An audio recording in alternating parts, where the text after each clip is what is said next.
अस्सलाम वालेकुम जी, की हाल ने दोस्तों ने। उम्मीद करदा सारे खैरियत दे नाल होणगे। कहावत एक सुनी होई सी ते सोचदा हुंदा सी वो किधरे फिट नहीं होई। सामने कदी अपनी अखां दे नहीं वेख्या वा किधरे ये कहावत फिट होई होवे। एवें लोकां दियां गल्लां ही बणियां होईयां न। लेकिन अज वेख भी लिया ते सुन भी लिया सामने ते हुंदियां भी। अच्छा, पहले मैं कहावत सुना दियां, फिर अगली गल मैं वो दसना वा। कहावत ये वे कि कोई बंदा सी ते बड़ा ही ना सख्त दिल सी।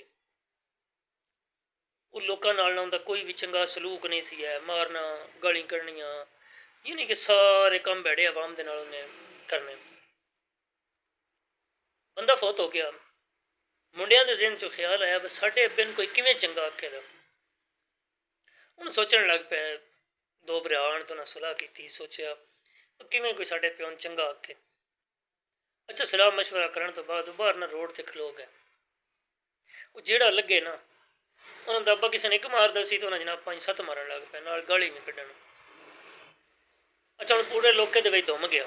गल चलदी चलदी इत्थों तक पहुँच गई कि लोग कहण लग पे इन्हां दा प्यो ही चंगा, ये तो बड़े बैड़े ने। वो भी किसी ने गाली कढ़ लैंदा सी या किसी ने एक मारदा सी, ये तो कंजर जेड़ा नहीं ये गालां भी कड्ढी आउंदे न, मारी भी आउंदे न ते चोखा मार भी रहे न। उही कम अज साडे नाल भी होया। असीं सोचदे सी कि इसराइली बड़े बैड़े ने, गजा दे विच मुसलमानां दा कतलेआम करने।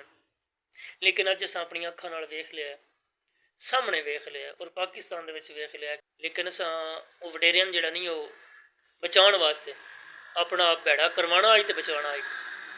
अज असां अपना आप भैड़ा करवाया तो साडे वडेरियां दा हुण कोई जिक्र तो नहीं करन लगा। असीं सारे हुण हकीकत में सोशल मीडिया ते वेख रहे सी कोई लोग कह रहे सन ये तो इसराइलियां नाल भी अगर लगे हैं। पर मुसलमान मुसलमान नूं मार रहे, ये नहीं सोचना कि वह गैर मुस्लिम सन तो उन्हें मारिया। ये साढ़े नाल हो के उन्होंने मराया। क्योंकि अगर यही नाल ना होंदे तो कम अज कम इन्नी जुरत कर दे कि वह मारन लग्या भी 10 वारी सोच दे। खैर अज असां अपनी अखां नाल वेख लिया कि किवें मारिया जांदा ते की सलूक करदे न ते किवें करदे न। अल्लाह पाक सन सारियां नूं अपनी हिफ्ज़ो अमान च रखे। और मेरी दिली दुआ है कि TLP के जोड़े वर्कर शहीद होए, अल्लाह पाक उन्होंने जन्नत च अल्लाह मकाम अता फरमाए, अल्लाह पाक खैर फरमाए, अल्लाह पाक सब नूं हिदायत अता फरमाए। मेरी तो दुआ है तो बाकी परजोर मुजम्मत करना तो मुरम्मत दी इन्हां लोड़ है।